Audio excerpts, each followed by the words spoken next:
Well, thank you for the introduction, Mike. I'm Shane Phillips. I manage the housing initiative at the Lewis Center. This is the housing session, and our focus is going to be on missing middle housing. So for anyone not familiar with that term, this is the range of housing from accessory dwelling units and townhouses to courtyard cottages and stacked flats, maybe up to 3 or 4 stories, depending on your perspective. This housing is middle because of its scale, and it's missing because we really haven't built much of it for the past 50 years or so, most of which comes back to policy reasons and restrictions.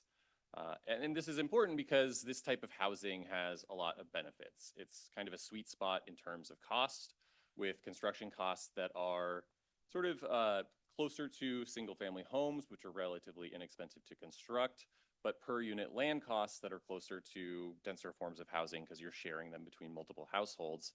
Its design means that it is often offering a lifestyle that is distinct from single family and from larger multifamily buildings. And it can be built by people who don't have decades of experience or political connections or tens or hundreds of millions of dollars backing them. I was just in Fayetteville and Bentonville, Arkansas for the Congress for the New Urbanism, speaking at a few things, and I think in every one of the things I spoke at, I mentioned, just as an example, my father-in-law, who grew up in Mexico, spent most of his life working as a landscaper, but after California passed its ADU laws, its accessory dwelling unit laws, he was able to build 2 of those homes in backyards owned by his family with just him and his brother and some money from their kids to pay for the materials and the permitting. And there's just something distinct about that kind of project because it let him build wealth for himself and his family rather than just work for an hourly wage. And it got his family investing into helping solve the housing crisis in a way that they never would have been able to meaningfully do if all they could do, if all that is being built is 50 or 100 or 300 unit apartment buildings. Not to say that those don't have a role, but there's just something different about missing middle. There are a bunch of efforts going on across the country to make it possible for people to build more missing middle housing and to do it faster and more efficiently than they could before, with the goal of making it more affordable to the end user.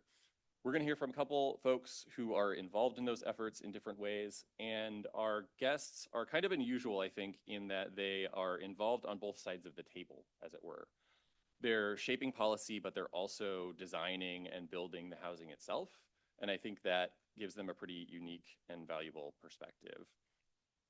The efforts are not completely foreign to LA, of course, and while we're going to, I would say we're behind a lot of other places in the country, we're going to hear about what is happening here, at least 1 or 2 of those programs from Eric, and specifically about a program that is being led by our friends at City Lab.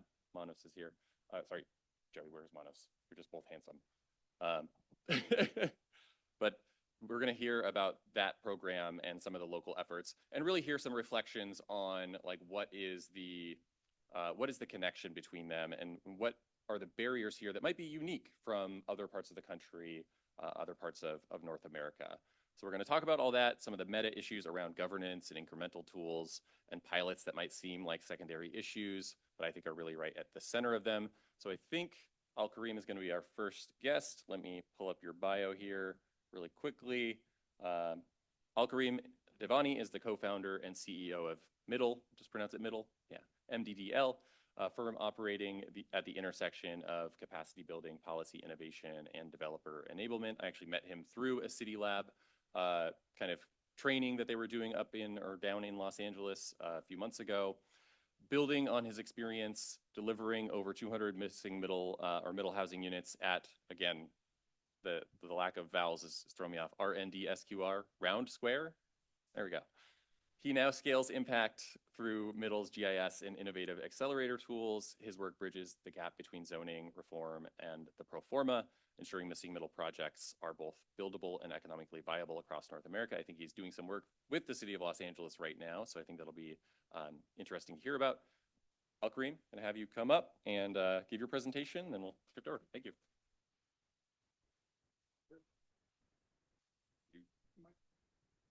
Loaded here. Oh.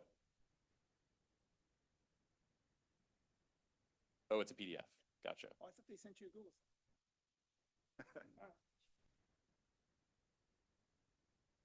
Yeah, Animations or anything? that's what I was just thinking.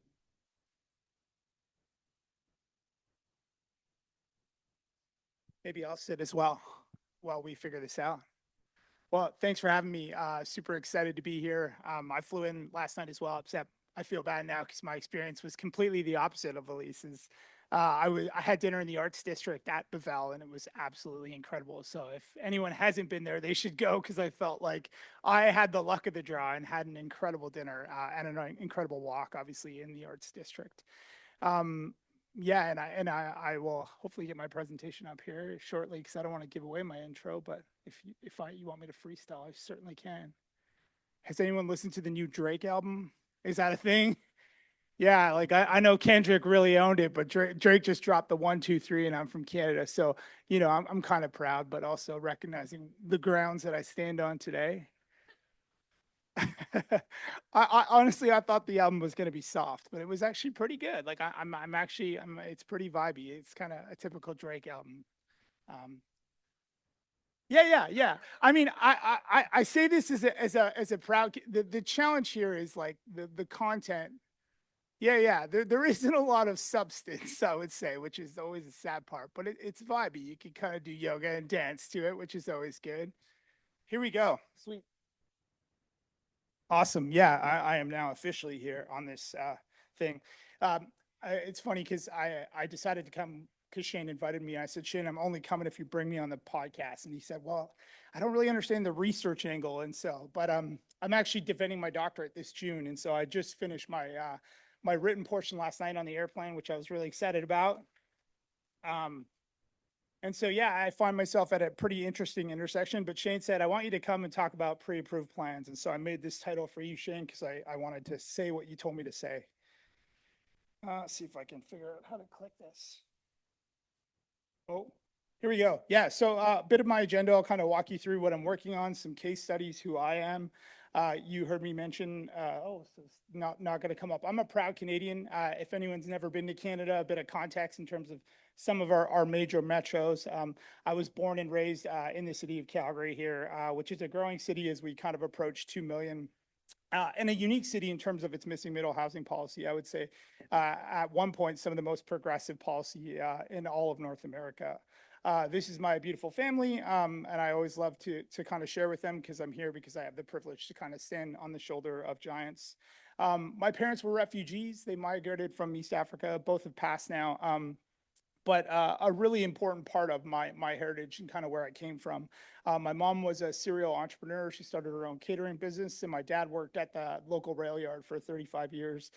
Very risk averse, didn't ever want to move, kind of stay in the same place. So I credit my work ethic to my dad, my entrepreneurial spirit to my mom. These two neighborhoods are the neighborhoods that I grew up in. The one on the top is an established neighborhood, kind of local trees, your typical setting. Cars were kind of out back, mature trees, I would say. I only lived in this neighborhood from like kindergarten until I think grade 3.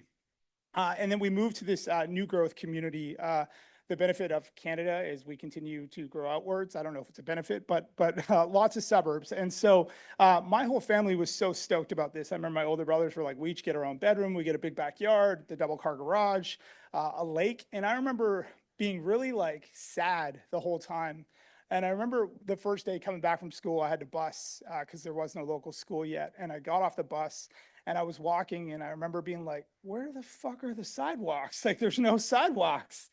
And then you start to realize, like, much later in my life, so much of the intention of how the built environment is built influences how we live, how we experience things. We had this thing in the middle of our cul-de-sac. I was like this overgrown greenscape. It was never maintained because the developer didn't really have money for maintenance. And I realized later, as I kind of grew up and understood city building, it was for stormwater management. And so we could never play anywhere near it because it just was supposed to capture all of the stormwater, which was always frustrating, but also made me realize it was a completely different experience than kind of what I thought. These neighborhoods are pretty standard in established communities across North America.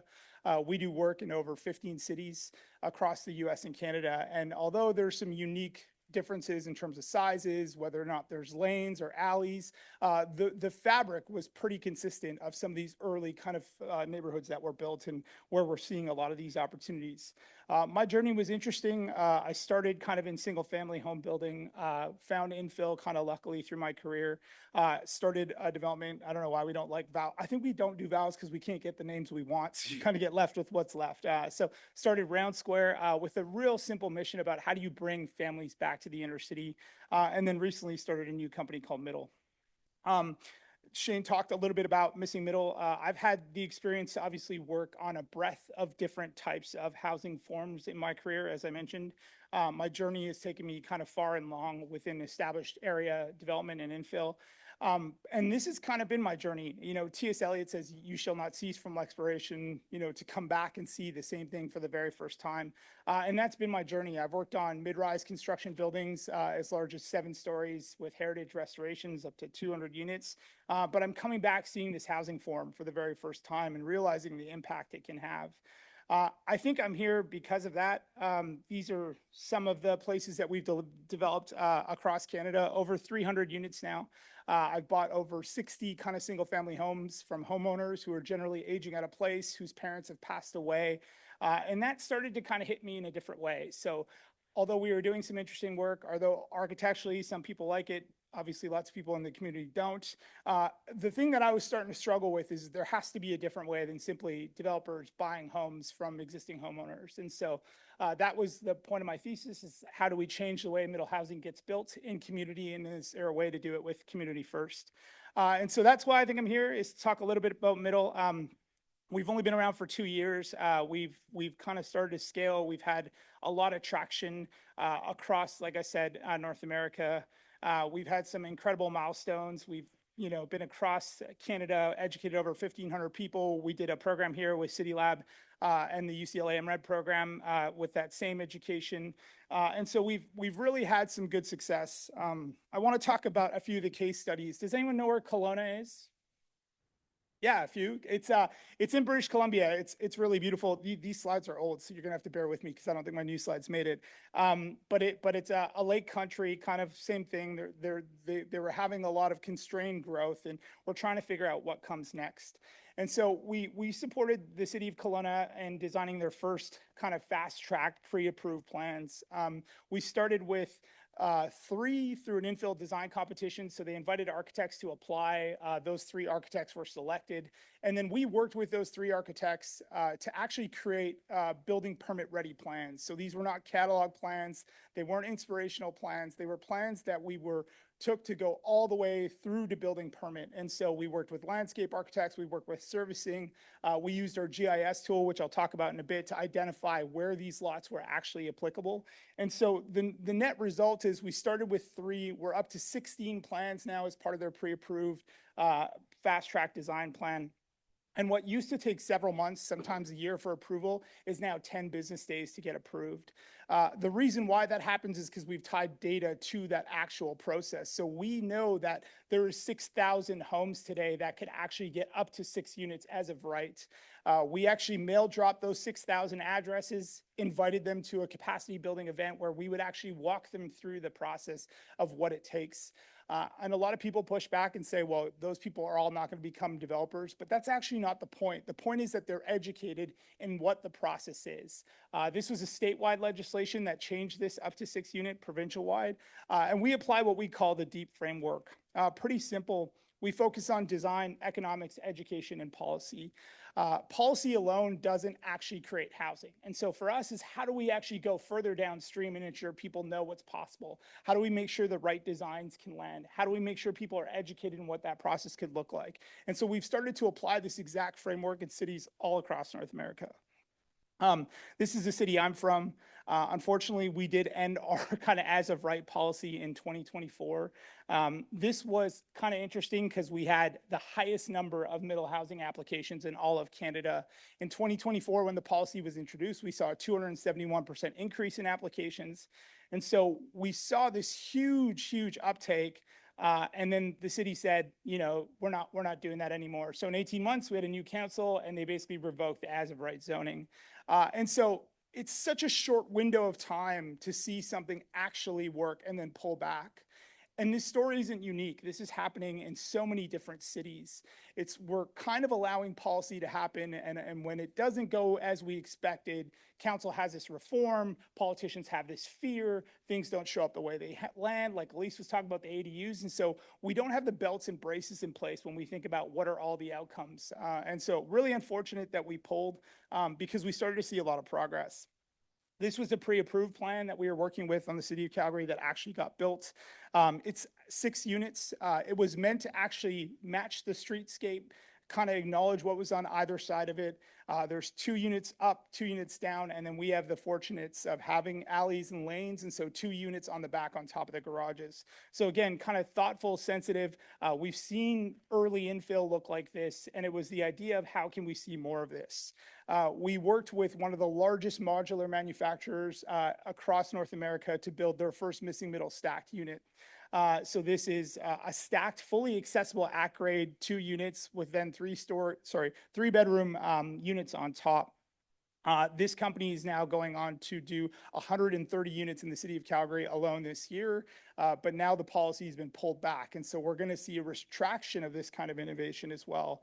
This is just showing the first one that they were actually craning into place. And so clearly seeing success, and policy takes time, and so does the process of delivering housing. In Edmonton, a sister city in Alberta to us, we kind of took a slightly different approach. We started with data first, and so we used GIS, proforma, feasibility to really identify what the possibilities were. We wanted to actually build the plans before they showed up in community and work through that process. And so we worked in collaboration with local architects. We understood what local developers were building prior to actually the city seeing kind of this bulk of actual plans come through. The other thing I wanted to talk a little bit about is catalog plans. The federal government announced 50 catalog plans in Canada. Unfortunately, those plans are regionally designed, but none of them are pre-approved. And so, yes, you can download the CAD files, you can have access to them, but they don't actually speak to the local jurisdiction. And so that's a real challenge because we're just talking about plans that are built to kind of inspire a real interesting thought, but it doesn't actually lead to the nuts and bolts. And we're seeing this again. The province of British Columbia had their own standardized plans, which they also launched. Nothing was pre-approved. They didn't get municipal buy-in. So lots of excitement about this program, but not leading to actually housing. And so, I think there's an opportunity for us to not be redundant, is to actually find alignment between all levels of government. I wanted to touch a bit on the tools and some of the work we're now doing with the city of Los Angeles. The GIS tool that we built allows you to actually type in your address and identify what's possible. And so we're working through all of the statewide legislations, all the confusion to try to simplify that information to say, if you type in your address, can you tell what's possible? Can you identify what you could actually do on your lot, which is kind of that first step. And so we've launched this in 7 different cities, and it really tells you, okay, yes, you can do this. No, you can do this. Yes, you might be able to do this. In cities where we actually have pre-approved plans, it'll connect you to that pre-approved plan designer, to that builder. And it's like, how do we simplify the process? How do we actually take what was complicated and make it easier and more accessible to more people? We built a proforma tool so that a person can run, here's what I bought my house for, here's what my equity is, here's what the costs are. We populate what sales and rentals are in that neighborhood, what affordability criteria is, what other funding possibilities might be there. And so again, about creating access to information is one of the things we were trying to really break down and simplify. I'm going to skip this slide. So yeah, I guess for us, we're really focused on how do we create predictability, because we believe predictability can breed innovation. I was talking to Shane about this. People talk about pre-approved plans and try to measure it by the number of units that are built. There's a lot of people who say programs have failed. 3 of those have only got built. But I think the plan is a byproduct of the work and the attention that this housing form is getting. And when you bring all these departments together and you have these conversations, you start to really uncover the magic.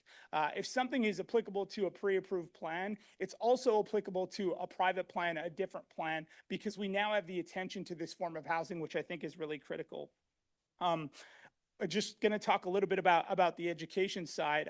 We did a pilot here with City Lab and the MRED program where we basically wanted to figure out if we could take 50 students through the graduate program and train them in what it would take to deliver a middle housing unit, and it went exceptionally well. And so we launched the first. We launched the first program in Canada. It's a certified middle housing program in partnership with the University of Calgary. It's a 100-hour course. And again, it's about taking people through that journey start to finish. And we are now working with the team over at UCLA and City Lab to launch a very similar program here in LA, again, with that purpose of how do we make sure people have all of the information and feel empowered to do what's possible. I think oftentimes when we talk about engagement, we talk about trying to get buy-in, we try to give people context, but we never actually tell them how they can do this themselves. And so in our mind, we're kind of replacing this idea of engagement with education. And because if we all kind of set the basis that we need more housing, the next step is how do we achieve more housing and how do we actually get community to buy into that vision? And so that's a bit of our model. Shane kind of talked a little bit about it. I'm sorry, all my slides didn't load appropriately, but looking forward to the discussion.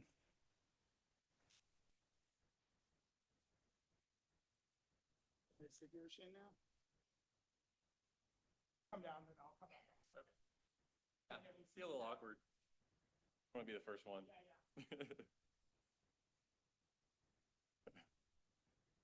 All right, thank you, Alkarim. I have many questions. We're not going to get to all of them, but this can be like your audition for the podcast in a few minutes.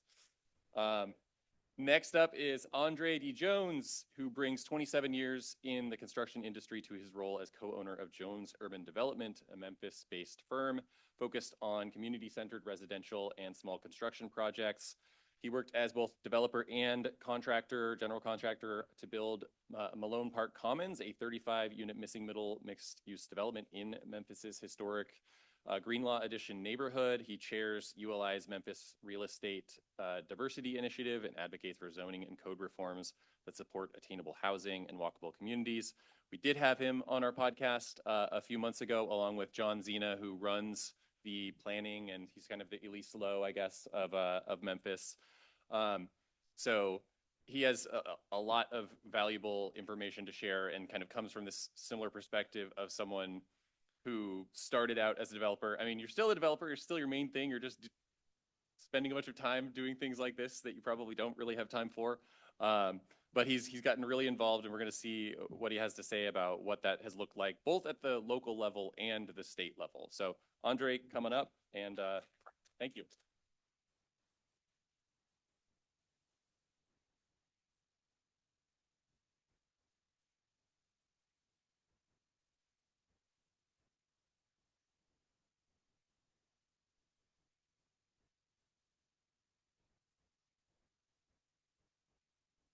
All right. Hey, good morning, everyone. My name is Andre Jones. I'm co-owner of Jones Urban Development. We are a general contracting and real estate development firm out of Memphis, and we focus on small-scale projects in the walkable pre-war neighborhoods in Memphis. And to be more specific, I don't own a car. I've got like two 50-year-old Raleigh Sports 3-speed bicycles that I use to get around. So we kind of focus on what, we can do within a 20-minute bike ride from my house. And, when the weather's really bad, I borrow my wife's or my daughter's car, and they don't really like that very much. So I want to thank the UCLA Lewis Center, and I want to thank Shane and Georgiana for inviting me here today. In the honor of transparency, there seems to be a running theme here, so I am actually a substitute as well. I'm here in the place of John Zena, who is now our Chief of Infrastructure for the city of Memphis, who ironically, I don't know if I should share this, but he actually was sick last week as well, so hey. So what I want to talk to you about, a little bit today is this title is wrong. It should be more like Missing Middle Code Reform. But I like to call it a horror story where everyone who participated ended up living happily ever after. And so let me set the stage for you. So how many of you are familiar with St. Jude Children's Research Hospital? All right. So this particular, can everybody see, am I in the way? Okay, all right, cool. All right, so St. Jude Children's Research Hospital, this is the block that we were focused on. So St. Jude Children's Research Hospital, I wish I had a laser pointer, is just maybe 2 blocks south of here, south of this location. And this particular area is called the Greenlaw Addition. It was developed in 1856. It was the first suburb of Memphis. And to the west, a couple of blocks to the west, is Harbortown. I don't know if anyone here is familiar with Harbortown. It's a new urbanist development that was developed by Henry Turley in the late 1980s. Beautiful community on the banks of the Mississippi River. And I want to thank Henry because Henry had the foresight to create a tax increment financing district for Harbortown to capture the increment before the property tax values increased that could be used to actually redevelop this area that is just north of St. Jude because it has seen very little investment in the last 40 years. There was a housing project that was there, not necessarily the greatest neighborhood to be next door to St. Jude. So in the late 90s, early 2000s, they started a redevelopment effort here. It was a Hope 6 project where Bells, who owns the Peabody Hotel, Henry Turley, who developed Harbortown, collaborated on a project with the Memphis Housing Authority using a Hope 6 federal funding to try to redevelop Greenlaw, which is what they rebranded as Uptown as a larger area. So one of the particular areas is this particular block. Malone Park Commons is a brownfield that was remediated by the Bells Turley Partnership. And this particular area, obviously, or this particular parcel is in an area with a walkable street grid. We built this first house here in 2007. Don't ever be the first to build on a brownfield. You just don't want to do it. Nobody tells you what to do, and then you end up doing all this stuff that you didn't have to, and the next builder comes in and does none of it. So, hey, that's what we ended up doing. We learned a valuable lesson there. But this particular section was left vacant. It was developed at six single-family parcels, and it sat vacant from 2007 to 2018. Simply because nobody, I don't know what happened. There were a few failed RFPs. Luckily for us, it was still there. And we had been involved with the Incremental Development Alliance to talk about missing middle housing, small scale development. And so when the time came and we started looking at it, it was like, do we want to build 6 single family houses here? And the answer was no, it's underutilized. And the missing middle housing initiative sort of drove us because actually right here, we've got obviously single family homes, and here we've got a large apartment building. So we wanted to fill that middle with what was missing. We actually have missing middle here. And so luckily, we're also in overlapping incentive geographies. So we were lucky because we have the Downtown Memphis Commission, which was an incentive granting organization. We have the Memphis Medical District Collaborative, which is an organization that was founded by all of the hospitals in the area because this is part of what's called the medical district. So all of the anchors formed a nonprofit that also provided incentives. And obviously we're in the tax increment financing district as well.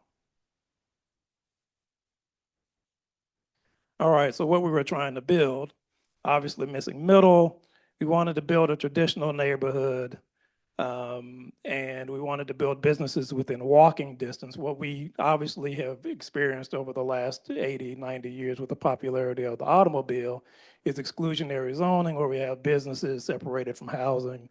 So we wanted to build housing that also had businesses within walking distance. We wanted to hit 80 to 120 AMI rent targets, attainable commercial spaces, meaning in the Memphis market, we have a lot of larger spaces. We have a declining population, and we have large spaces downtown that most local or first-time business owners cannot afford. So we were intentional about wanting to create smaller spaces, 600, 700 square feet, where people could be start their first time brick and mortars at a lower price point. All right, so here's where the rubber hits the wall, or whatever analogy you want to use.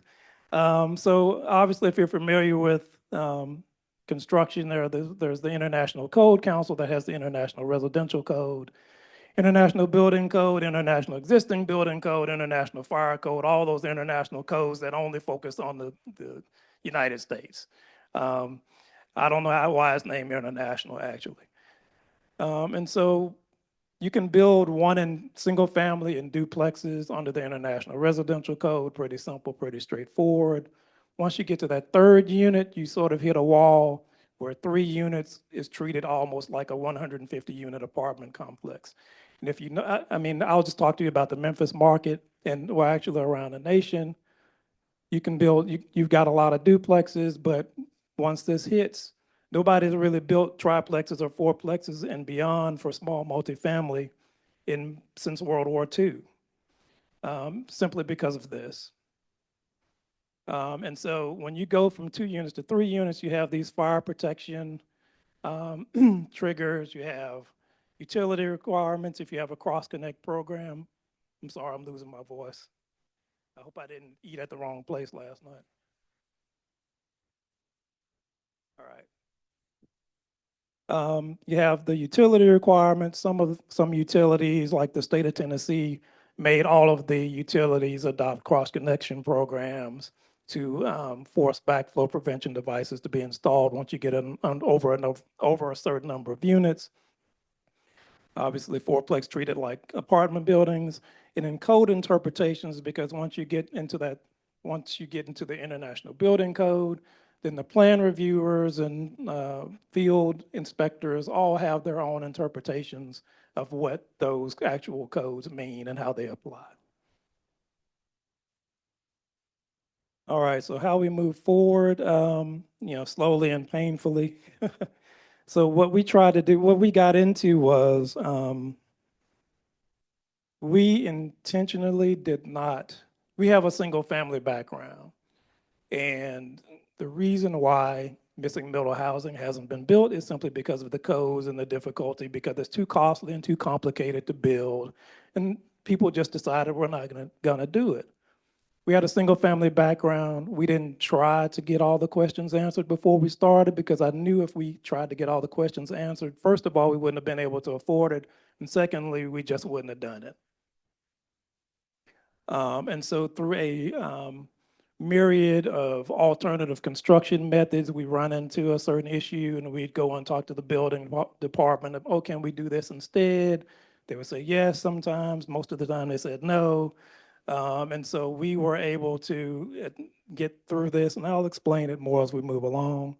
But the steps were basically slowly and painfully incremental development mindset, meaning we were going to work on this a step at a time. Collaboration with code officials, which were more like arguments until the end. Building Code Advisory Board, I'll talk a little bit more about that.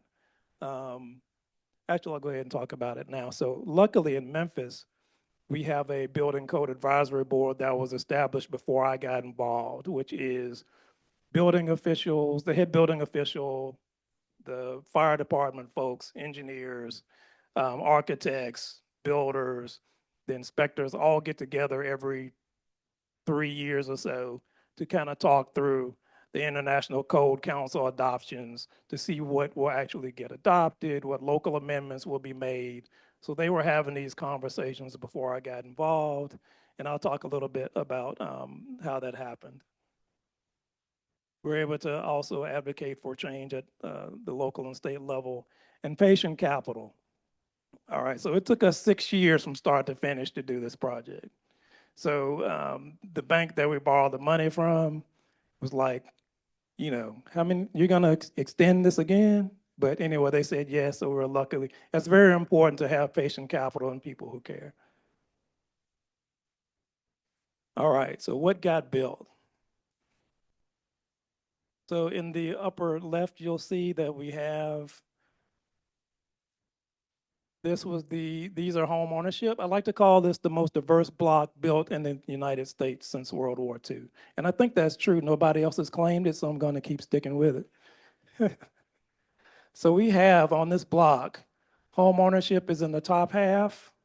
We have single family with accessory dwelling units, which we built those 2 accessory dwelling units, which were the first accessory dwelling units built in Memphis since we adopted the Unified Development Code in 2014. We've got a lot of first.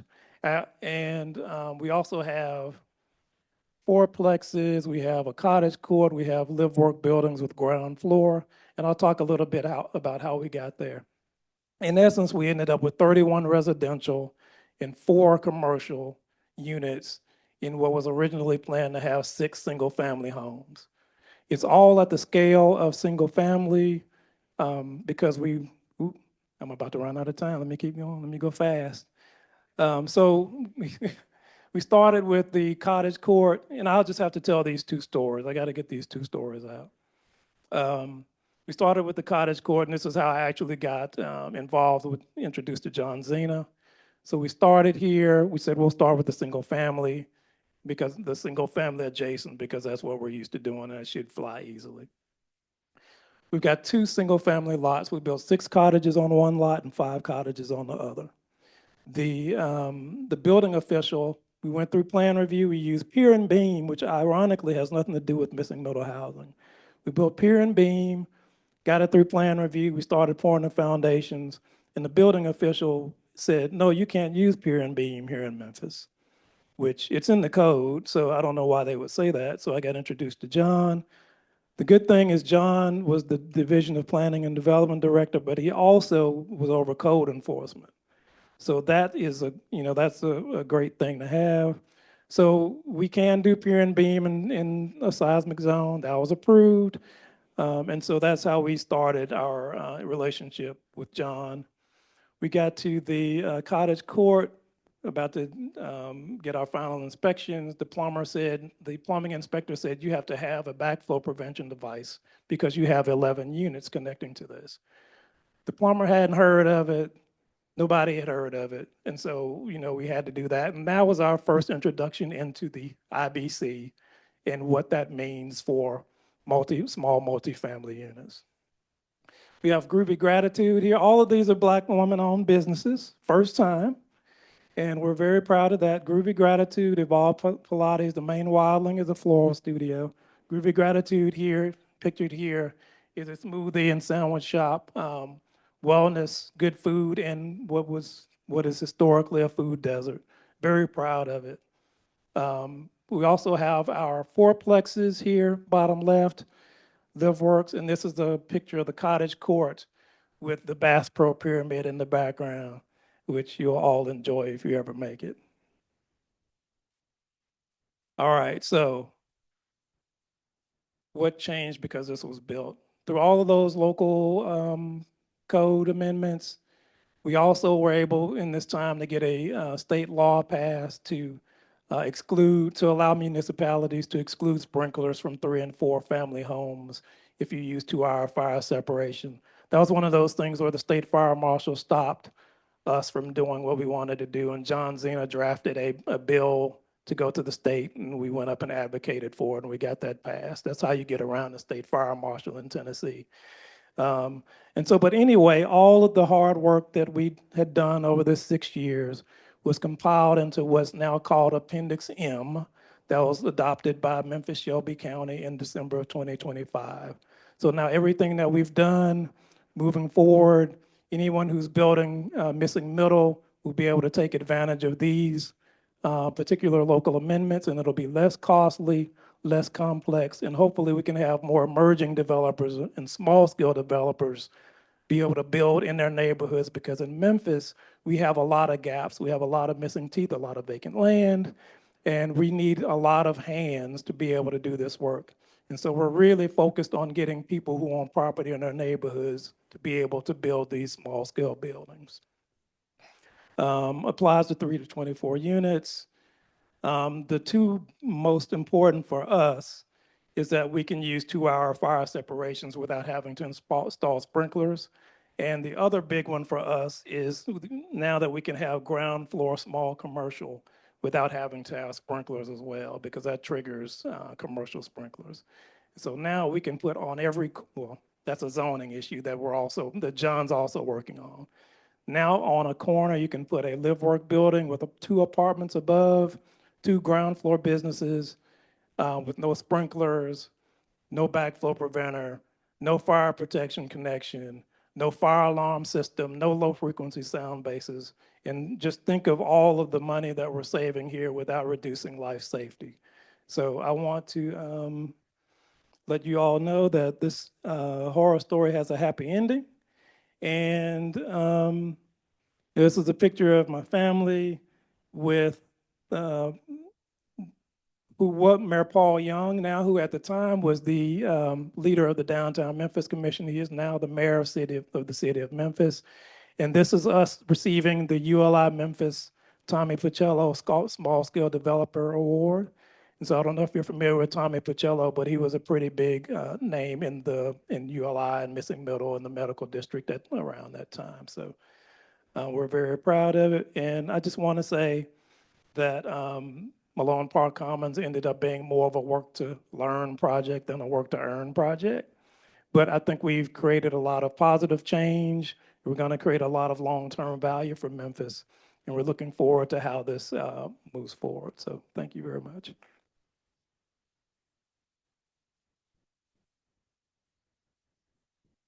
Now we can have you guys, because Eric's going to come up too. We can just have you guys.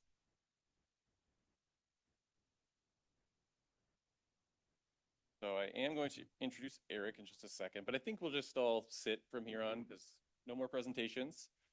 Reminder, if people have questions, Slido, the link is on your little thing there on your tables. Definitely going to follow up on the small scale builders and the work that you've been doing, that Alkarim, I know you've been doing. But I want to introduce our last speaker here. So again, Eric is not going to present, but just kind of share some reflections here and a little bit about what he's working on. Eric is the Director of Housing, overseeing the Accessible Housing Program Division in the Los Angeles Housing Department. He and his team ensure that publicly funded projects provide accessible housing units to people with disabilities. He previously served as the Director of the Housing Innovation Strategies Division in LAHD, and before that, he served various roles at the LA Department of City Planning. I also went to grad school with him, and so we spent a lot of time together there. So Eric, kind of leaving it open to you to share what you want here, but maybe a good place to start is with the Small Lots Big Impact program, or maybe you want to go elsewhere, but take it away. I'll start with that. Good morning, everybody. So just for those of you that don't know me, my name is Claros. Just to give a little bit of background about myself, I'm the son of immigrants from El Salvador. We actually grew up in middle housing situation in Southgate. It was one of those like deep lots. Think of like those in the valley where there was like a unit in the front and 3 units in the back. I thought it was a pretty cool way to grow up. So someone should really look into that. So the reason I'm here is because of my experience. I started off my career with the city at the Development Services Center, which is the building where you get all your permits. And I was there for about 4 to 5 years. Really cool experience. Think like the DMV, but not as fun. Cool experience, but the thing that no one in planning ever actually wants to do, right? No, it's the thing that nobody ever wants to do. Like I remember my first day there, I get in there and I'm like, holy shit, I got 2 master's degrees and this is where I ended up. But it's the best thing that ever happened to me. As you can see, I'm a director now, cool, right? But I really grew a foundation for knowing the zoning code and just helping a variety of situations, whether it was like a person that had like a tricky fence or some even mega projects. Like where I remember we took in like the George Lucas Museum, like that was kind of a cool thing. But anyways, so after spending some time with the planning department, sorry, I'm not speaking into this. Spending some time with the planning department, I moved over to the housing department where I was responsible for developing city-owned land, which is why I'm here. So one of the projects that came through as a result of Executive Directive 3 was the Small Lots Big Impacts project, where it was initially pitched by the mayor's office and they had formed a partnership with City Lab, who I know are here. Like Manos is actually over there at the corner with me, next to me. You get a blindness up here. Yeah, yeah, no, no worries. Yeah. And so the idea was, we had we have a large inventory of city-owned land, and that's always kind of like the low-hanging fruit when a new administration comes in, like, hey, why don't we develop the city-owned land? There's a variety of reasons why that doesn't happen. Most of our lands are not great. They're oddly shaped, or they're contaminated, or in my case, they're so contaminated that you have to actually remediate the site itself and their surrounding properties. So, but we also have like these smaller lots because usually when we in LHC, if we develop something that's city owned, it's going to be something like a project that yields at least 50 units. Or higher, preferably, because they're more competitive for other public funding, because we can't put all of our money into it. ULA may change that equation now, but back then we were relying on like home funds and things like that. So we had all these small sites that we just didn't know what to do with. So we wanted to have this exploration of, well, people keep talking about missing middle housing, so can we do something with that? And our initial response was probably not, because if we're developing it, it's probably going to be a public works project, which is going to trigger prevailing wages, additional ADA requirements, and things of that sort, other goodies. So we started kind of working with City Lab to form kind of like, how are we going to do this, right? And so the idea that eventually came up was, we're going to do a request for qualifications to get qualified developers to work with that are, going to we're going to go along with the ride mutually, like together work to getting this done. But we're going to sell the sites to those developers, because if we're not the owners, then it's not going to necessarily trigger these additional things, these restrictions really that are going to drive up costs. So I thought initially this is going to be pretty easy, but there is some kind of always political concern, because like, if you're even just studying a site, people think you're just going to develop it, which is not the case. We really want to just explore what we can do. And so we're currently in the middle of that. We hope to have some positive news later this year about like actually releasing the request for qualifications and getting these sites out. And I think we started off with like a long list. I think we're down to something like 7 that are being explored. But it's still going to be something important and informative for the Los Angeles Housing Department to actually figure out like, what are the obstacles to this product type. Thanks, Eric. And this is, even though the focus right now is on these public lands, there is this bigger vision, right, where what is learned through this process could then be taken to the thousands and thousands of privately owned parcels of land. Not that the city would be involved in those, but kind of laying the groundwork. Is that right? That's absolutely correct, Yeah. yes. Okay, so I'm gonna get into questions here, and you're all welcome to follow up on any of these. I'll direct a few of them to a specific person. I think this first one, gonna direct it to Alkarim, but I think, Eric, your perspective on it will also be interesting. So a few months ago, I was in DC and for another Congress for the New Urbanism thing. I'm not even a member. I don't know why I keep ending up at their events. But I met several people working on pre-approved plans, pre-approved designs for housing. And one of my main takeaways from that, which was something you briefly shared as well, was that the value of the pre-approved plans was not necessarily saving money on architecture fees, that kind of thing, or even the design timeline necessarily. Seems like the real benefit when it works is that you have these building designs that the various departments and agencies have already committed to approving without having to start the process from scratch every time. And, one of the presenters said that they don't try to pitch pre-approved plans in places where you can get a building permit in 2 weeks, because, there's not really adding much value there. But if it's normally taking 9 or 18 months and there are a dozen different agencies involved, then, and you can cut that in half, that's like a real value. But the real takeaway that I got, including from last weekend or last week as well, was just this idea of bringing everyone to the table and working through the project or specific types of projects and figuring out what are the barriers to doing this. And maybe it's just the fact that in some cases, if it's the city's plans, they see it as sort of their projects in a way that when it's the developers, they don't really worry so much about the hangups that they run into along the way. So I'm just curious to hear a little bit more about that and what has come out of those processes, and if there's anything you've learned that could be useful here in Los Angeles for this or similar programs for pre-approved plans in particular. Like, just to, put a fine point on this, if I'm the Bureau of Street Lighting or LADWP, Department of Water and Power, like what is in it for me? How do you get them to the table to participate in this, and what is the value of that? Yeah, obviously, Shane, like so much to unpack there, and my slides didn't quite load the way I'd hoped, but I think Eric and Manos and City Lab have proved exactly what you're talking about, because small lots started with an exploration of city-owned sites, and as I understand now, City Lab is moving with Genesis LA to take that exact same concept and apply it to privately owned sites, because the starting point is, okay, the city owns lots, they want to explore what this could look like, they put some funding towards it, they start to unpack what the complications are, how do we do this. City Lab does an incredible job at getting the industry engaged, so trying to drive high design, higher architecture, find developers, figure out if a pro forma makes sense, and how do we take parcels that have been sitting vacant for years, if not decades, and activate them.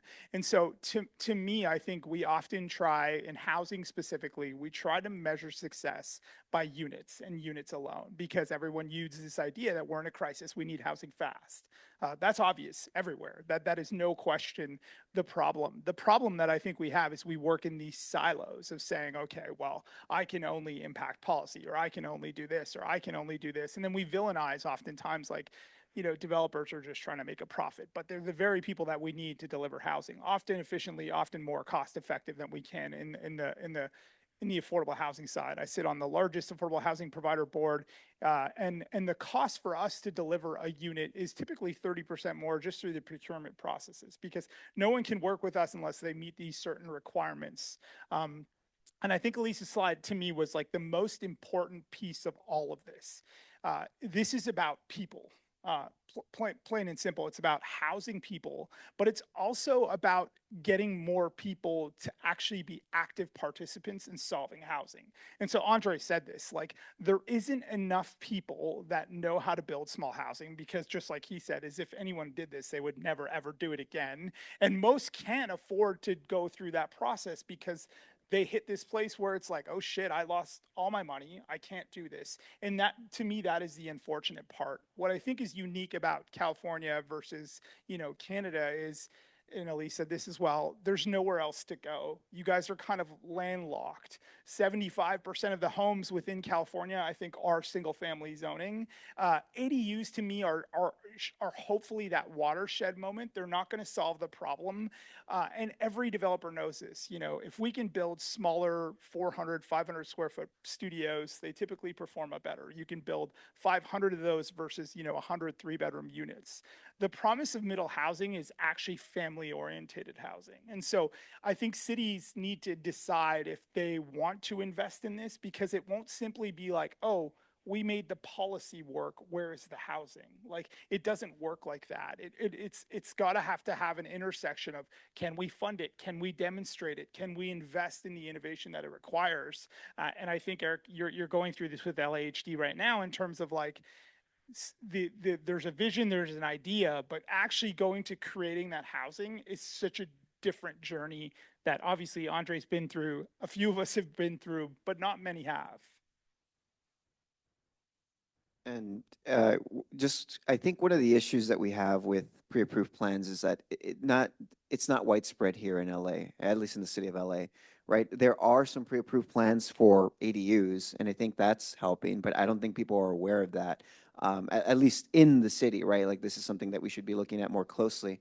There is something that's being spread around. I think at Council District 14 under De Leon had this concept of pre-approved plans for ADUs. And I think ADUs are a good opportunity for that, because it's basically, you could just do it, right? There's no like question as to whether if you could, and then the approach that you take, like the development standards are pretty set.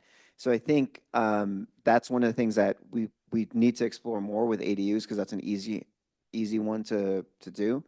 I think where the city now has an opportunity is with the CHIP program, right? Because there is essentially a missing middle. Citywide housing incentive Citywide program. housing incentive program, right? So, Upzoning from about a year ago. yeah. Sort of an upzoning. Thanks. I appreciate the comments there. But there is a program there that's designed to allow for like 8 to 16 units. And so far, last I checked, there were no applications in that category. But the city council has instructed planning department to kind of bolster that up. And I think one of the things that could and should be explored is the idea of pre-approved plans. And I think that's one of the things that, I hope folks here can kind of reach out to the electeds to make sure that that happens. Otherwise, this is a product type that isn't really explored. It's kind of expensive for what it is here in LA. And just, yeah, if we're going to do it, we have to take every opportunity to kind of explore that now. Maybe I should just add that that's the work we're doing with the city of LA. It's like step one is taking the data synthesis analysis to say, can this lot have 684? Can it have 1123? Can it have SB9? And then from there, once we have an understanding of the general data sense, what is developable, what is coastal, what is fire zone, then I think the next step is looking at how do we create more certainty. And then the last piece that I'll add that I think is so under acknowledged is we are obviously working within existing communities that have historically been there for a long time, and people have a very high sentiment to what their experience of community and home is. And what I think pre-approved plans does is it sets the baseline for what standard design should look like in those communities. And it provides communities with a vision of what that future can look like, and they have the ability to participate in it. It's not to say that they're all going to get built or look exactly like that, but I think at the very least, it sets a caliber of what people who are not designers, policymakers, or in housing can say, oh yeah, you know what, that could be acceptable for me and my family as we look at what's next and where are my kids going to live. And I think that point often goes under missed. Yeah, I think just the unknown of what is going to be built next to you, like, okay, it's 4 units, it's 8 units, but when you have no other details, that leaves a lot to the imagination, and people go to some dark places in those situations. I don't know why we have the loudest possible chairs on this panel up here. But something you said earlier, Alkarim, reminded me. I want to talk a little bit about, and maybe I can go to you actually first, Andre. I think you've all, or both of you have done work in this space, but is it the incremental development or developer alliance development? Development, yes. Development. Can you say a little bit about the work that's being done there, and just on this, what Alkarim is talking about here, about educating people, bringing people into this space who have not worked there before, who have not invested their money there before, kind of what that has looked like, what has proven successful, has missing middle been kind of an avenue for bringing people into this kind of work? I will just say quickly, since ADUs were brought up, that I do think that's been, like, my lesson from ADUs is you just have to make it as simple as possible. And I think we were able to do that in state law with ADU policy, in part because we recognize that it's not even a small scale developer building the ADU usually. It's effectively the homeowner who is not a developer, has no experience, will probably never build another ADU again, even if it's a good experience, certainly not if it's a bad experience. So this is a little something different, bringing people in to build a little bit higher scale. It's not going to happen homeowner to homeowner necessarily. So what is that? How do you bridge that? Yeah, so there are, one of the things, speaking specifically to the Memphis market is that we have large developers who are going to come in and build block scale developments. But a lot of our vacant properties are obviously infill, vacant lots here and there. Some of them, obviously, some of them inherited, things like that. And, we're not looking for a large scale developer, and they're not going to come in and they're not going to fill those gaps for us. And so there's a concerted effort in the city to actually try and develop capacity through through minority and women who actually want to get into development. And just to be clear, this is happening in Memphis, but it's happening all over the country as well. Yes, yes. This is a national Yes, organization. to speak specifically to the Incremental Development Alliance, it's a group, it's a nonprofit that basically travels around the country to help educate people who want to get involved in development, who want to build property in their communities, who want to build missing middle, and they talk about um, how to make these pencil, which is specifically the issue that we have is they're focused on educating people on how to make small multifamily pencil in their communities.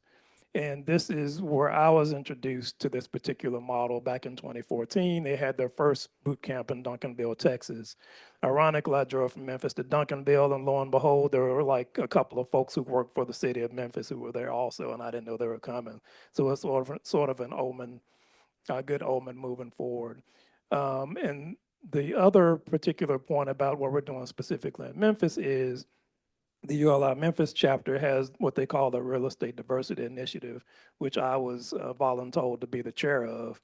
And so we've probably had like 6 years of classes where we've brought in other local developers, large scale developers, to help educate folks on what it is to develop, what it looks like, and to be points of contact for them moving forward. There are also initiatives by the city, the organizations, the land banks, and others who actually own property to push that property out to these folks and actually give them incentives to do it. Like our community redevelopment agency has what they call their essential housing program, where any property that they own, if you come to them with a development plan, they will give you $20,000 per door and the property to build. So if you're building a duplex, they'll give you $40,000 to build. So we have a very robust network and cohort of folks trying to make this happen in Memphis. Yeah, I would just add that, like, the thing that I think for us, as we kind of followed a similar model, we did this program called Middle School. We did it across Canada. 1,500 people showed up. Similar idea, as Andre's saying, this idea of a boot camp within community under the local guise of the policy. But the thing that I think that was kind of this key for us was two things. One, like, we had homeowners, we had nonprofit groups, we had students, policymakers all show up in the room. And so you have this interdisciplinary approach to education. And it's interesting when people from policy come and say, oh, I didn't realize that developers had this problem or didn't have this challenge. But I would say the thing that, Manos, Dana, myself, and Greg at UCLA and a lot of the other university partners that we're starting to build this program with is that when we build real estate programs or we train architects, we continuously talk about this idea of like scale. You're going to go work in a big office and work on this. And traditionally that's where they all go. But I could tell you that like every single one of them aspire to do their own projects, aspire to eventually step out on their own and become a small scale housing developer. But there was no education or training about what that could look like because there's just not enough people that have been through it.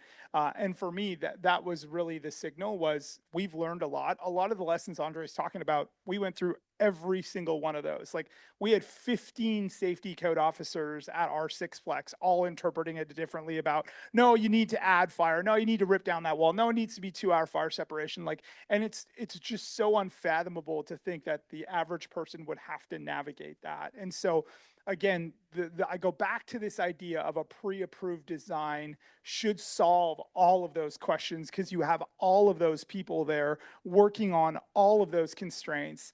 And you've said this, Shane, and we're just going to kick the can. Someone eventually becomes a constraint, but at least it's very clear that DWP is the most gigantic, enormous cluster that we are dealing with today. And let's all figure out how to solve that. And so then no one kind of passes the buck. And I think today with middle housing, it's like, oh shit, can I do that? Is there enough servicing? What does waste and recycling look like? Is there power capacity? How long will the policy take? What does the building code look like? It's just so fragmented. And to think that, there's enough crazy people like Andre and I that are going to go be like, oh, let's try that shit and figure it out. It just doesn't work. And so I think what Incremental Development Alliance is doing, what so many of us are doing, are talking about, building the ship while we're there, and we skip over the fact that there's just not enough knowledge and sharing that's happening across the nation about how to make this possible. Yeah, I think one of my insights on this is just, or intuitions, I guess is better,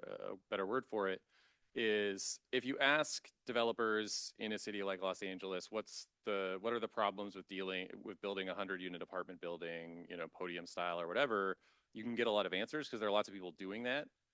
If you haven't built missing middle housing in 50 years, there's not really anyone to ask what problems they're dealing with. And so I'm not like, you probably aren't even, despite your job, someone who thinks like pre-approved plans are the solution. But I do think they can be a really helpful kind of organizer, something to organize around for cities to start answering those questions, because you might not have the local expertise to do so. I just wanted to add, when you talked about no one really having had the experience of building missing middle housing in the last 50 years, we did verified the first fourplexes built in Memphis since World War II. That's verified. And so what I wanted to say is that Shane mentioned the Congress for the New Urbanism. I assume many of you in here are familiar with it. So a couple of years ago, I went to my first CNU because I specifically wanted to speak with someone who was going through the pain that I was going through in doing this particular project. I wanted to go to a session where I would learn more. And I went there and nobody was talking about it. There were people talking around it, but nobody had actually done it. And so the next CNU, I actually submitted a session called Confessions of a Recovering Missing Middle Housing Developer. And I invited John Zena to present with me, and it went off really well. And so I think when we're talking about educating folks about building small multifamily, it's truly important, because these are the types of buildings that we need to build at a cost-conscious level so that we can provide places that people can actually afford to live. And that's what we're trying to do in Memphis. We're trying to build what we call gentle density. We don't need, 30-story, and we can't support it financially. It's not feasible to build a 30-story apartment tower, but we can create gentle density at the scale of a single family home, and create more households under fewer roofs, because that's what these commercial like a grocery retailer will tell you, you don't have enough rooftops. Well, if we put more households under fewer rooftops, then we'll get there faster. And so that's what we're trying to accomplish. Yeah, and maybe I'll just kind of finish here. Like, I think, we make jokes now when I go to these conferences, because the things you hear on repeat is like, there's no silver bullet. It's like, yep, heard that. We need 1 trillion new housing units. Yep, heard that as well. And those are real. Like, the need for housing continues to grow. There will never be one single solution. And people think that, the hard work is TOD. I love TOD. I understand the premise. I get it.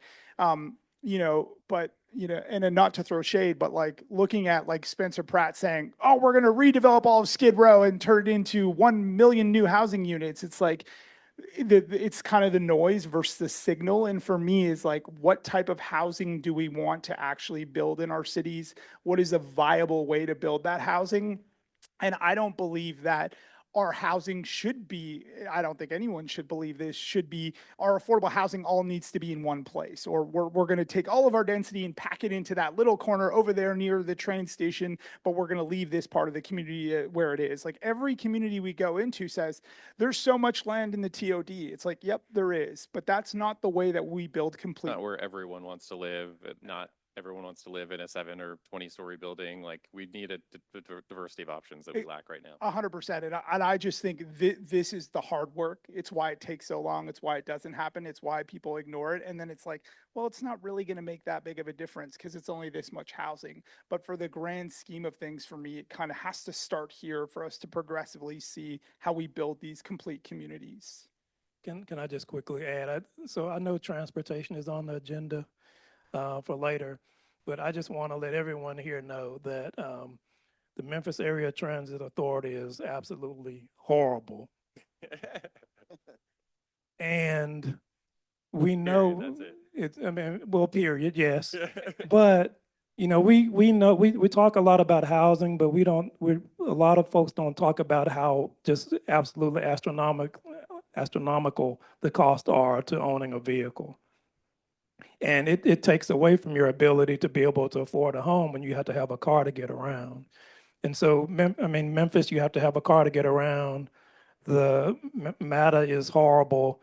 And so it's very important to always include the walkability or bikeability or scooter or whatever, whether you hate scooters or not, I don't know if you do. But we have to have alternative modes of transportation for any of this to work. Eric, I'm going to get to a few Slido questions, but quick question, not at all a quick answer probably. We heard about combining permitting and planning into the same department. Just where does that stand, if you have any idea? And do you see that as like a meaningful step in the right direction? I don't know if there's been any plans to do that, combining this I feel here. like it's been certainly discussed in a serious way, but yeah, I don't know that. It's been discussed. I think there was an attempt to do it like well over 10 years ago, but as I understand it, that was more of a power grab from one individual rather than like a meaningful exercise in improving our processes. I don't, Familiar. I don't think it would actually help. I think one of the issues that we have in the city is that we're so disconnected. It's so big, right? And there's no easy solution to that. Like even just taking the example of my experience with planning, like there were often times where the policy arm and the implementation arm weren't speaking to each other, not because of like they were mad at each other, but there wasn't enough time to involve the other in making sure that things were done correctly. Like my frustration was often policy would do something, they didn't talk to us in implementation, and then we could have avoided some mistakes or some issues that really don't add anything to a process. And so now, you know, you take departments and try to unite them. And I think the best example I can think of is like planning with building and safety, where we were permitting in the same building, but the issue was oftentimes building and safety saw things in black and white, and sometimes they should, right? And then planning was a little bit more discretionary in how it approached things. Building and safety didn't understand what planning did. Planning didn't always understand what building and safety did. And I think there's a real disconnect. And I think the way to alleviate that is to kind of communicate with each other more. But having us in one department doesn't do anything, like combining us, right? By You're itself, yeah. by itself, right? Like you're gonna need to do more of like a culture change, like this city of yes thing kind of thing. Like everybody understands what the North Star is. So I think, you know, something like that would be more meaningful than just like combining the two, because you're still gonna have that disconnect. That's interesting because I mean, I think for many, many projects, Alkarim brought up LEDWP, which is another department, city, but sort of separate from the city in a way. But when you have a dozen departments or even 6 or whatever that are all potentially holding things up, partly because they're not collaborating, combining 2 of them, even if they're 2 very important departments in that whole process, might not be enough if the other ones are still kind of left out there. And it seems like just the collaboration is the key across everyone that is involved in it. And if you're just picking a few but leaving the rest out, you're not probably accomplishing. Right, and I think that was the low hanging fruit, building and safety and planning. But then you still have sanitation, you still have DWP, right? And what I experienced when I was on the permitting side was, oh, sanitation has a new form. Well, they didn't tell us, so we were like, well, we were still trying to implement the old process. Like, no, you got to sign this form. But the applicants were telling us, no, it's a new form. Like, trust us. Like, they told us to do that. And so that it's just so large. Like, I think it's just whenever there's a new process in place or a new step, you got to inform the other departments so they're not reacting. Like, we need to be more proactive, which I know you've probably heard a million times, but it's really true. All right. I saw a couple questions. Well, the most recent question from Serinia. Are you here? And you want to ask that for yourself?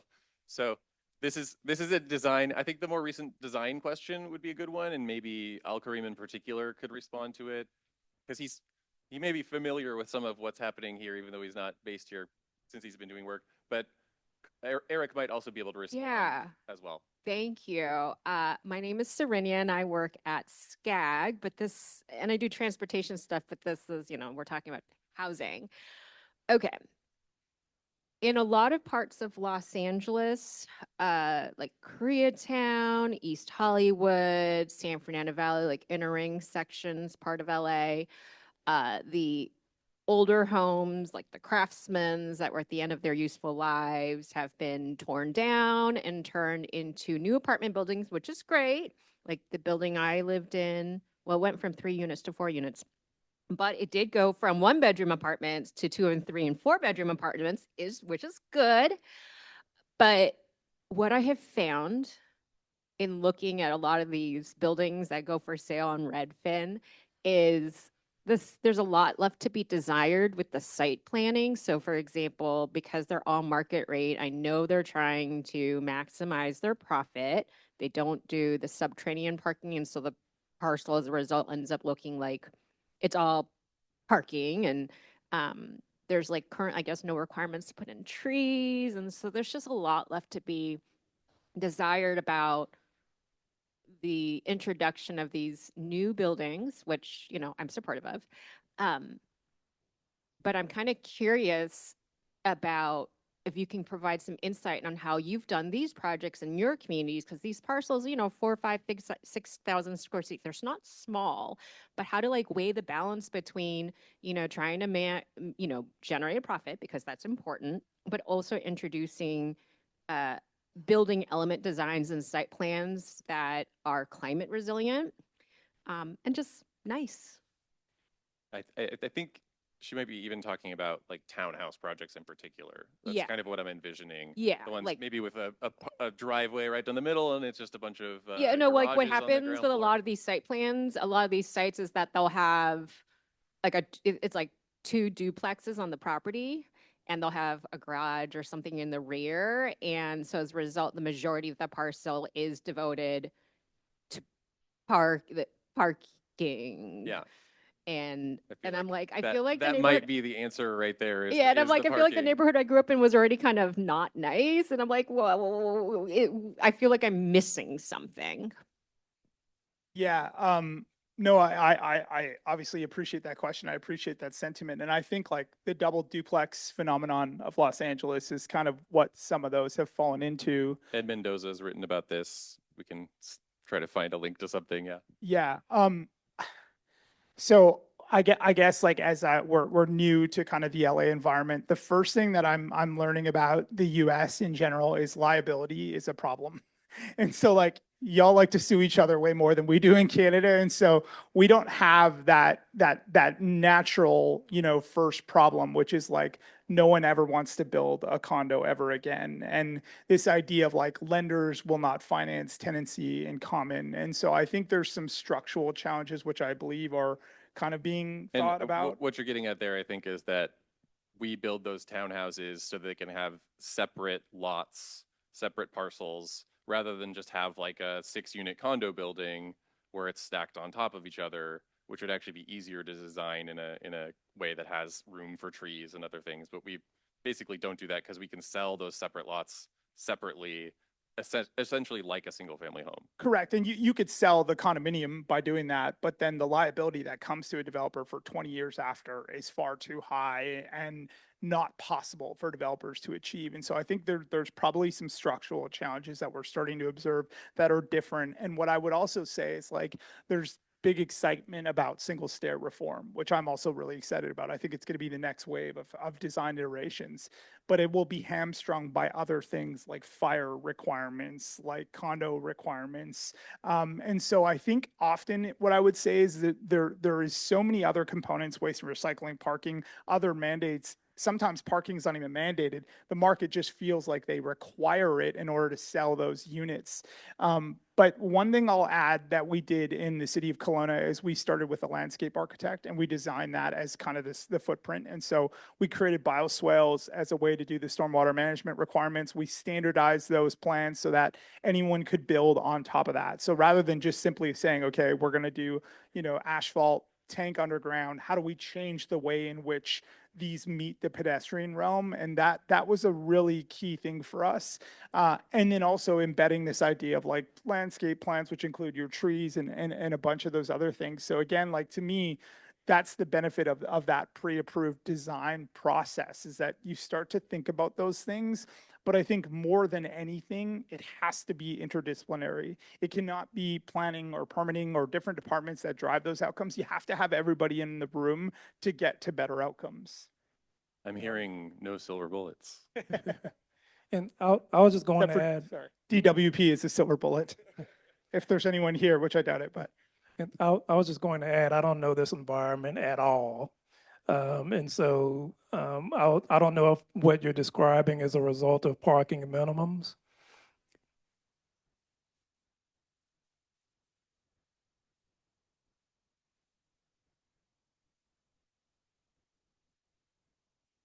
I think it's parking requirements. Although like a lot of these, I think they seem, this is where I bump in my lack of knowledge in land use zoning. And it seems like they qualify as what they call transit oriented communities. So I think they require less parking. I think But- those are market-driven requirements, not. But it's parking, it's market rate. I think it's a lack of like community neighborhood expectation of Yeah. good urban design. And I think it's cost.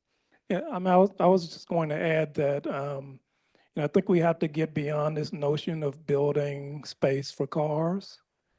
One of the things that I'm adamant about when we work on a project is that, people are asked, the first thing they'll ask is there a garage? I'm like, no, we're not building garages. You can park on the street. Because we need for our built environment to be more pedestrian friendly.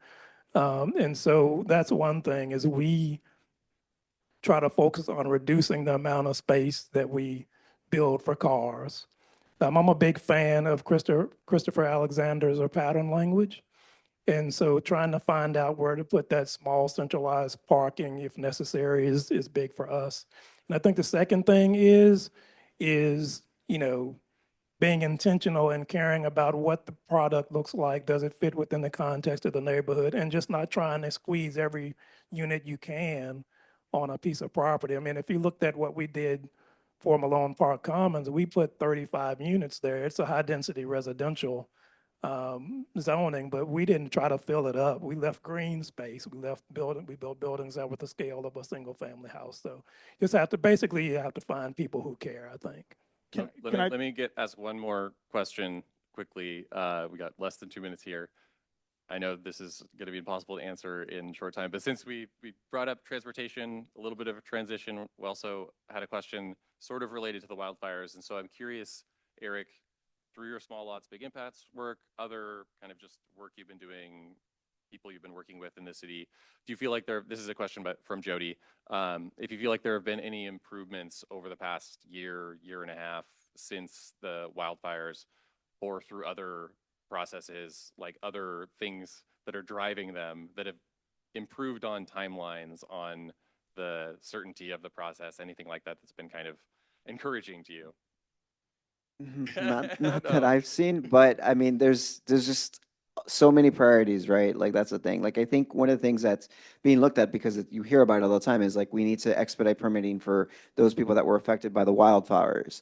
But understand that if you do that, it has impacts on what are other priorities, right? So if you prioritize everything, you prioritize nothing. That's something that was told to me by one of my previous leaders. So I haven't seen anything. I know there's a new executive directive 19. I'm hopeful that that will have an impact, but I haven't seen anything that's like really sped things up on that specific front of wildfires. Mm-hmm. All right, I think we are out of time here. What do you got? One really quick point is regulations.